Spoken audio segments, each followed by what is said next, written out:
Bon, j'espère que ça fonctionne. Bonjour. Bonjour à tous, j'espère que ça fonctionne parce que c'est quand même la 3e fois que je fais ce putain de tournage. Donc si on peut éviter de faire une 4e, comme on dit, jamais 203 et non pas jamais 304. Parce que là ce serait bien quand même. Allez go, je m'installe et c'est bon.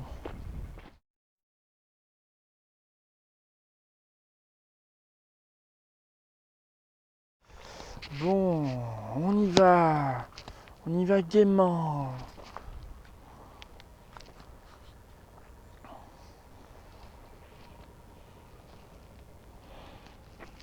Bonjour à tous, bienvenue dans cette nouvelle vidéo. Ça fait juste 3 fois que je fais le tournage, c'est la 3e fois. Je commence à péter un plomb. Pour la reprise, c'est compliqué d'avoir des bugs de caméra ou des bugs d'ordinateur. Bref, je ne suis pas là pour râler, évidemment. Ça fait longtemps que je n'ai pas fait de vidéo, ça fait très plaisir de reprendre du service. Désolé à tous ceux à qui j'ai pas répondu puisque j'étais pas actif. Je n'allais plus sur YouTube ni Facebook, je n'allais plus nulle part. Voilà, j'avais déconnecté après le confinement, donc je voulais profiter du temps, voilà, de plein de choses, de changer de moto aussi. Voilà, je voulais profiter et plus avoir la charge de faire des vidéos et compagnie. Alors aujourd'hui, nouvelle moto Transalp 650 de 2002. Alors c'est pas une moto sans sas, hein, je vous fais pas une présentation super belle et tout, hein. On n'en est plus là, voilà. Donc Transalp de 2002, je vais vous la montrer un petit peu plus en détail et après on va faire un tour. Alors cette Honda Transalp, qu'est-ce qu'elle a, qu'est-ce qu'elle n'a pas? Le charme, elle n'a pas en premier. Effectivement, c'est une moto qui est considérée comme une moto de vieux et c'est vrai, quitte à être une moto de vieux, bon ben j'ai le top case et je le laisse parce qu'il me rend des grands services. Alors c'est une moto que j'ai touchée à 1000 €. Voilà, alors c'était pas le millésime que je voulais initialement, c'était des modèles plus anciens avec le phare plus rectangulaire en fait, hein. Pas celle-là. Celle-là est trop arrondie, elle fait trop Varadero à mon goût, elle est pas très belle. Mais bon, comme je l'ai touchée à 1000 €, sa cote c'est entre 1500 et 3000 €. Voilà, elle avait 48 000 km. Et voilà, 1000 €, je me suis dit, bon, il y a des frais à faire dessus, mais c'est pas grave. J'ai changé les plaquettes, j'ai changé l'huile, le filtre à huile, les poignées, j'ai repeint le guidon, j'ai repeint le contour du compteur aussi parce que c'était cramé par le soleil. J'ai changé les 2 pneus. La bulle, je l'ai poncée, mais ça suffit pas, elle est encore terne et ça je déteste. Ça fait vraiment vieille moto pas entretenue. Alors bon, c'est un peu le cas, mais surtout ça fait vieille moto qui a mal vieilli. Je déteste ça. Après, tu vois, bon, c'est le berlingot de la moto, cette pécane là. Tout ça, c'est moi qui l'ai abîmé. Voilà, ça, le pet ici. Enfin, j'ai fait plein de rayures parce que je transporte des vélos, des racks à vélo. Je transporte tout ce qui est transportable en fait. Il y a les crash bars, ça c'est cool. Surtout pour une moto où tu fais un peu de la merde entre guillemets. Donc le moteur, c'est un twin en V de 650 cm3 qui fait 55 chevaux et développe un couple de 5 mètres kg, 5,7 mètres kg. Je sais plus à quel régime. Voilà. Une roue de 21 à l'avant, une roue 17 à l'arrière, 2 disques à l'avant qui font office de décoration parce que ça freine pas. Mais ça, je vais y revenir tout à l'heure. Allez, on va rouler.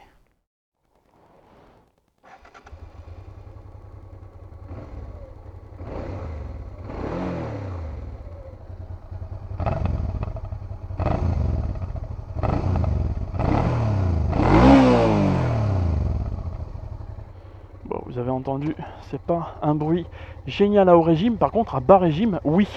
Et d'ailleurs, tout se passe à bas régime sur cette moto, que j'aime bien, mais bref, je vais en reparler après. Allez, je tire la première à fond et la deuxième à fond.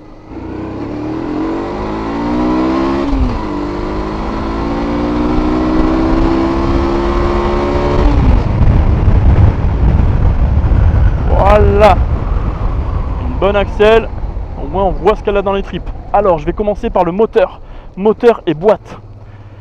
Donc, comme je disais, tout se passe à bas régime avec cette moto et c'est là où on prend le plus de plaisir. Explication. Le bruit n'est pas terrible en haut régime et vraiment quand elle dépasse les 3500-4000 tours minute, on dirait qu'elle force. Alors, c'est juste qu'une impression, mais voilà, on dirait qu'elle s'étouffe comme ça. Et on dirait qu'on la maltraite, tu sais, on dirait qu'on égorge un veau. C'est cette impression que ça donne. Alors que non, ça monte dans les régimes, bon la vitesse monte, c'est pas fulgurant, c'est pas foudroyant, et même t'as quasiment aucun ressenti de puissance. Après ça fait que 55 chevaux, mais par exemple tu prends une CB500 ancienne, celle que j'ai, qui fait 57 chevaux, t'as l'impression quand tu remontes dessus qu'elle fait 150 chevaux. En tout cas j'ai cette impression là, qu'elle a la rage au ventre et qu'elle va tout défoncer. Voilà, donc le moteur, je l'adore. Et vraiment, je peux le dire, je me masse dessus. Ah, je me masse. Entre 2500 tours et 3500 tours minute, c'est le kiff. C'est l'autoroute du kiff. C'est là où il donne tout le couple. Mais un couple vraiment très généreux, très gras. Étonnamment pour un 650, c'est hyper gras. Il y en a trop quoi, il y a un surplus. Il y a un tel surplus qu'à 2500, 2800 tours minute dans cette plage là, tu as une vibration de la moto. On dirait que la moto va se disloquer. Tu as les rétros qui bougent, la bulle qui bouge, tu as toute la moto qui bouge. Alors je vais essayer de te le montrer. Attention, voilà là. Hop. Je sais pas si ça se voit. Mais voilà, ah, ça c'est plaisir. En fait c'est un plaisir de rouler en sous-régime. Je sais pas si tu le vois là mais... Ah, ça bouge, c'est trop bien. Et cette moto, j'adore l'emmener, même sur des petites routes ou sur des grandes routes, peu importe, en bas régime, mais avec fluidité. Tu vois, avec un pilotage assez fluide, mais en restant en bas régime. Et profiter de son couple généreux. C'est ça qui fait plaisir. Après, quand je monte dans les tours, c'est vraiment pour suivre les potes, parce qu'ils ont des motos plus puissantes. Et là, je la cravache comme un dingue. Mais honnêtement, c'est très compliqué de garder le rythme entre guillemets, puisque elle frotte par terre, les crash bars frottent par terre, c'est horrible. Donc quand un crash bar frotte par terre, tu fais des gouttes, hein, parce que là bizarrement le guidon il te donne plus la main sur la moto, enfin plus autant quoi. Tu sais, c'est comme dans les jobards, il est vert là avec la goutte, là c'est pareil. Là, quand le crash bar frotte, tu fais ah ouais d'accord. Ah, les potes ça les fait rire, hein, il y a plein d'étincelles, donc ils voient plein d'étincelles devant, ouais, super. Génial. Donc voilà, donc c'est pas une moto faite pour rouler vite, hein, évidemment. D'ailleurs, pour l'histoire, j'ai essayé la V-Strom de mon pote John, la 650 de 2004, donc 2 ans d'écart avec celle-ci. Et donc voilà, j'ai essayé sur 500 mètres, hein, juste à faire un petit aller-retour. Et j'étais étonné de la linéarité du moteur V-Strom. Étonnant quoi. Pour moi, c'était le best dans la catégorie. Bon, bah, il passe en second plan. Mais par contre, il va plus vite. Alors, il a plus de couple, mais étonnamment, c'est plus lissé. Je le sens moins qu'elle. Tu vois, elle a 5,7 mètres kg. Et la V-Strom, je crois qu'elle a 6,5. Avec 10 chevaux de plus. Je crois que c'est 10 chevaux de plus. Et bien, étonnamment, ça communique beaucoup moins de choses que celle-ci. Si tu es quelqu'un qui veut un moteur communicatif, bicylindre à l'ancienne qui vibre, ah, c'est entre la V-Strom et la Transalp, prends la Transalp. Hein. Ah ouais, prends la Transalp. Après, elle est plus fine, elle est plus petite, la Transalp en gabarit par rapport à la V-Strom. Voilà. Bon. Mais une fois que tu t'es habitué à la Transalp, enfin perso, je me suis habitué à la Transalp, maintenant je la kiffe. Mais il y a des points que j'aime pas. Plein de points. Les suspensions. Alors déjà, j'aime pas essayer les motos d'occasion, ou donner mon avis sur les motos d'occasion, parce que en fonction de l'entretien, elles ont vieilli plus ou moins bien. Et voilà. Et la mienne, je pense qu'elle a été, depuis le début de sa vie, malmenée. Très malmenée. Tout ça pour en revenir aux suspensions, j'aime pas parce que c'est des bouts de bois. C'est le confort d'un vieux roadster, juste avec une partie cycle un petit peu plus haute perchée. Donc, il y a une bonne visibilité, un bon champ de vision. La moto semble cossue. C'est vrai que quand je monte sur un roadster, après la mienne, puisque je la roule au quotidien, waouh, je me sens à poil, tu sais, je me sens tout seul sur une boîte d'allumettes. Voilà. Donc c'est vrai qu'en termes de gabarit, moi j'aime les motos où c'est présent quoi. Tu vois, visuellement c'est présent, il y a une bulle, il y a un compteur un peu loin. J'aime tout ça. J'aime quand c'est un peu balèze. Sans avoir de complexe bien sûr à pallier, hein, bien sûr. Hein, on n'en est pas là. Hein. Donc voilà, j'aime bien les grosses motos volumineuses. En fait j'aime tout. J'aime les petites motos, j'aime les grosses motos. Mais au quotidien j'aime bien avoir quelque chose de cossu quoi. Bon, tout ça pour en venir à la moto. Voilà, donc tout se passe en bas régime. J'adore ce moteur. La boîte, je la déteste au plus haut point. C'est la plus mauvaise boîte du monde. Toujours pareil en fonction de son entretien. Est-ce que l'huile a été changée? Est-ce que les gars n'ont pas fait de la merde avec les changements de rapport? Mais alors, c'est une boîte qui est tellement récalcitrante. Elle veut pas passer les rapports. Dès que tu es dans les régimes, elle ne veut pas les passer les rapports. C'est ça qui est dingue. C'est que quand je me tire la bourre avec les potes, je suis souvent entre deux rapports quand je rétrograde. Donc là, c'est compliqué quand tu arrives fort dans un virage. Quand tu passes ton rapport, le sélecteur rebondit, il n'a pas envie d'imprimer la vitesse. Quand tu rétrogrades, voilà, c'est chaud. Enfin, faut vraiment appuyer. Enfin, on dirait une boîte de semi-remorque en fait. Et tant que tu es à bas régime, tout se passe très bien. Dès que tu es à haut régime et que tu la malmènes, tu as des ratés tout le temps. Voilà, parfois même le rapport se déclenche. Et donc elle passe sur un rapport inférieur. Oh, aïe aïe aïe. Donc c'est pour ça que la boîte, je ne peux pas juger de toutes les Transalp. Mais en tout cas, je pense que c'est vraiment une moto qui a été conçue pour la cool attitude. Et c'est là où je prends le plus de plaisir. Parlons de la conso maintenant. Au début, j'étais à 6 litres 2, 6 litres 2, 6 litres 5, ça dépend. Vraiment, je cherchais à exploiter un maximum de potentiel de la moto. Alors qu'en fait, il ne faut pas se battre contre elle. Il faut la laisser t'emmener. Il faut rester en bas régime. Hop. Voilà, tu restes en bas régime. Et là, je dirais même qu'elle est beaucoup plus fluide dans son utilisation. Et elle communique de bien meilleures choses. Donc, quand j'ai compris qu'il ne fallait pas se battre contre elle, je suis resté en bas régime. Et là, tout de suite, la conso chute à 5 litres. À peu près. À roulage équivalent de mon pote John qui a la V-Strom, dans des balades, quand on roule ensemble, on roule à la même vitesse, et on s'aperçoit qu'il y a 1 litre d'écart entre les motos. Moi, je suis souvent 1 litre au-dessus. Malheureusement, elle tête un petit peu en rapport de ses performances. C'est dommage. Par contre, le moteur est tellement plus communicatif. C'est un petit peu comme la VTR. La VTR, le bicylindre me communiquait de très bonnes ondes, très bonnes choses. Et au final, le moteur est glouglouté à 9-11 litres au 100. Vas-y, mon pote, tu peux prendre du plaisir avec des moteurs qui consomment moins, quoi. Voilà, notamment ceux des BM. Et bref, on n'en est pas là. Donc voilà, donc le Honda comparé au V-Strom, il va être plus tchatcher, il va plus te communiquer des choses, mais il va boire un tout petit peu plus. La jauge d'essence, elle est coup-ci coup-ça. C'est bien pour voir où tu en es au niveau de ton réservoir, mais bon, il n'y a pas de voyant de réserve qui s'allume, il n'y a rien. Niveau précision, c'est très moyen. Tu fais le plein pendant 100 km, il est au taquet, l'aiguille est au taquet. Puis après, dans les 40, à partir de 100 km, là tu perds sur 40 bornes le 3/4 de ton réservoir au niveau de l'aiguille. Donc je suis pas un grand fan de l'aiguille. Donc ça, ce n'est qu'un détail. La position, je me sens légèrement incliné sur l'avant, avec les mains en pression sur le guidon. Une position un peu, pas un sportif j'allais dire, un peu roadster, tu vois. J'ai l'impression d'être sur un roadster où j'aurais élargi et légèrement rehaussé le guidon.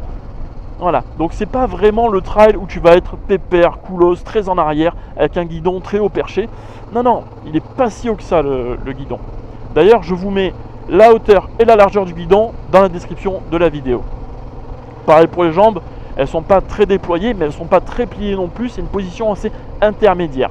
Parlons de la selle maintenant. La selle, c'est un bout de bois. Oui, c'est un bout de bois. Donc, pour les longues distances, disons que c'est pas la moto super idéale. J'ai fait des longues distances, genre, longues, 400 bornes.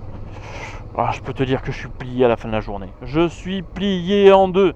Voilà, la selle n'est pas top, la position, comme je dis, ça ressemble à un roster avec lequel on aurait relevé le guidon, limite un peu comme un shiver, tu vois ce que je veux dire? Bon, le guidon est plus large quand même. Bref. Donc la selle, ouais, pour ceux qui aiment cette moto et qui l'ont depuis des années, je pense qu'ils mettent des selles confort parce que d'origine c'est pas top. Alors, j'aurais tendance à dire que cette moto est faite pour les petits kilométrages, les petites sorties, aller chercher le pain avec une moto quand même sympathique. Une moto à utiliser sur les petites routes, tout ça, mais vous allez me dire non, mais le low cocher, oui, alors attendez, avant que vous disiez ça, le low cocher a été le principal élément déclencheur du choix de cette moto. C'est simple. Et je pense que je ne suis pas le seul. J'ai poncé toutes les vidéos YouTube sur cette moto. Je les ai toutes vues. Les mecs, ils font des jumps avec, ils font du cross. Il y en a qui font des longues distances en off-road uniquement. Il y a Lolo Cochet qui a fait le désert, tout ça, tout l'Arabie, tout ça. Il y a une chaîne qui s'appelle 50 degrés de je sais pas quoi non plus. Ils ont des Transalpes. Voilà, je les ai toutes vues. Je me suis dit, waouh, génial. Elle est polyvalente, elle est confortable, elle consomme pas trop, elle est fiable et j'ai été déçu. Alors j'ai été déçu, en off-road je m'attendais à quelque chose de beaucoup plus polyvalent, plus maniable, plus léger. Au final je m'aperçois, alors je ne suis pas un grand fan de off-road, je ne suis pas un pratiquant. Et d'ailleurs dans notre région qui est le sud-est, tout est fermé, tout appartient à des propriétaires ou tout est protégé. Donc c'est très compliqué de faire l'off-road chez nous. Croyez-moi, c'est la croix et la bannière. Et d'ailleurs la seule fois où on a fait de l'off-road dans un champ, il y a 2 gendarmes qui sont arrivés instantanément et nous ont dit, oh les gars, allez, sortez d'ici, c'est une zone protégée, c'était un signe. Allez, dégagez de là, merci, au revoir, la prochaine fois c'est PV. Voilà, ils ont été plus gentils que ça quand même. Donc j'ai trouvé qu'elle était un peu lourde à manœuvrer. D'ailleurs, quand tu te mets debout, le guidon est trop bas et la bulle est trop haute. Il y avait un petit peu de dénivelé comme ça, de bosse, et je me prenais parfois la bulle dans le casque. Ouais, parce que je reculais peut-être pas assez. Mais en tout cas, voilà, je trouve qu'elle n'est pas si polyvalente que ça. Je dirais qu'elle est parfaite pour le bitume, voilà, pour le goudron. Très bien.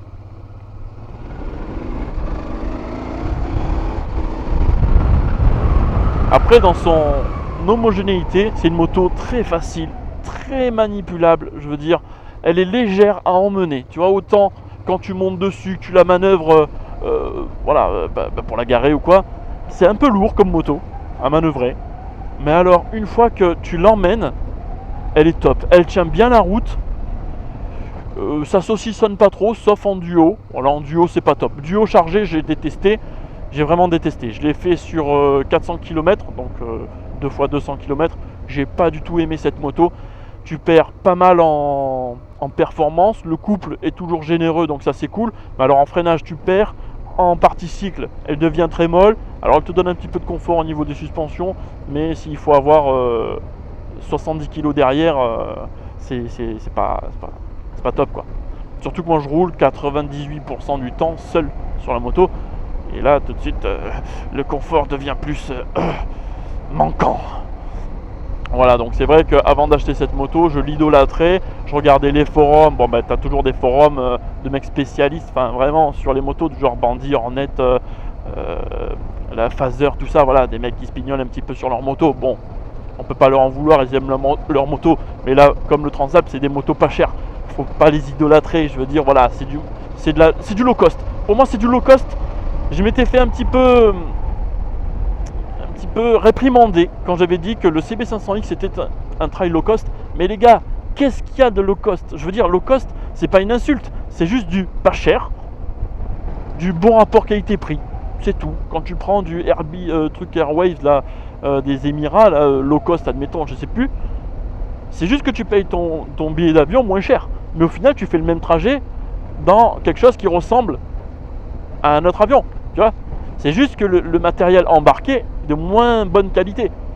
Là, le Transalp, c'est pareil. Je dirais que c'est un trail low cost. C'est du pas cher.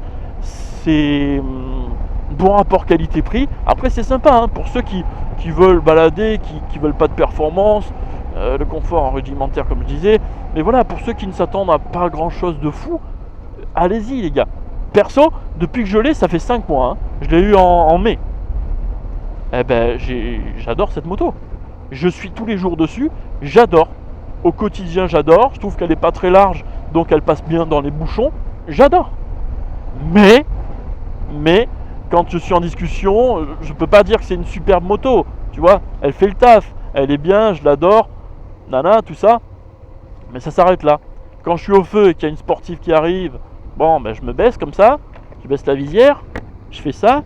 Tu vois. Non, je déconne. Non, je déconne. Mais bon, c'est vrai que c'est pas une moto très glamour, quoi. C'est pas une moto glamour. Quoi d'autre? Bah, pas grand chose. Hein. Ah oui, les freins. J'ai été méchant avec les freins tout à l'heure. Ouais, l'avant, L'avant, c'est un petit peu comme les réputations des Suzuki, tu sais, où on dit que ça freine pas, ben elle, ça freine pas. C'est pareil, c'est spongieux, c'est mou, la moto s'écrase, mais il se passe pas grand chose. Après, si tu insistes, bon ben ça freine, oui, réellement ça freine. L'arrière est bien, il est intuitif, tout ça, il est précis. Il n'y a pas d'ABS sur la moto, ni à l'avant ni à l'arrière, puisque le modèle 2002, l'ABS, si je ne me trompe pas, est arrivé en 2016. Obligatoire sur les motos. Avant ça, c'était une option, et elle, bon, en 2002, je te raconte même pas. Donc le frein, voilà, c'est pas tip top. J'ai pas un gros feeling avec le frein avant. Par contre, ils sont pas piégeux, les freins. Ils te bloquent pas les roues instantanément ou fourbement. Donc voilà. Quoi d'autre? Eh bien rien, ça fait plaisir de reprendre du service. Merci à tous ceux qui m'ont envoyé les messages. Ça fait très plaisir. Et je vous dis à la prochaine pour un autre essai. Alors, en autre essai, pour ceux qui veulent et pour ceux qui sont encore là dans la vidéo, sachez que je vais essayer la CBR 1000R, voilà, la toute grosse, là, 217 chevaux, la Brixton 500 et la R18 de chez BMW. Et j'ai très hâte d'essayer. Ma plus grande impatience, c'est la R18. Un 1800 en flat, comme ça. Oh oui, fais-moi vibrer ma belle, ouais. Ah, je vais kiffer, un moteur à plat. Le vendeur m'a dit, le couple de renversement est phénoménal et j'ai envie d'essayer. Ouais, voilà, donc voilà. J'ai hâte de vous faire la vidéo. Plusieurs essais m'attendent après, hein, mais c'est plus loin. N'hésitez pas à vous abonner puisque 80% de la communauté n'est pas abonnée. Et ça fait chier. Ouais, abonnez-vous. Abonnez-vous. Il n'y a que 16% de mes abonnés qui regardent les vidéos. Tous les autres sont des non-abonnés. Donc, abonnez-vous à YouTube. C'est bien de voir le chiffre grimper et c'est motivant de voir les stats et compagnie. Voilà. Je vous dis à bientôt. Dites en commentaire ce que vous pensez de cette moto. Je sais que je vais me faire un petit peu taper sur les doigts.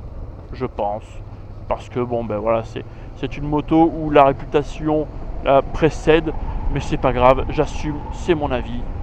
La France. Ciao.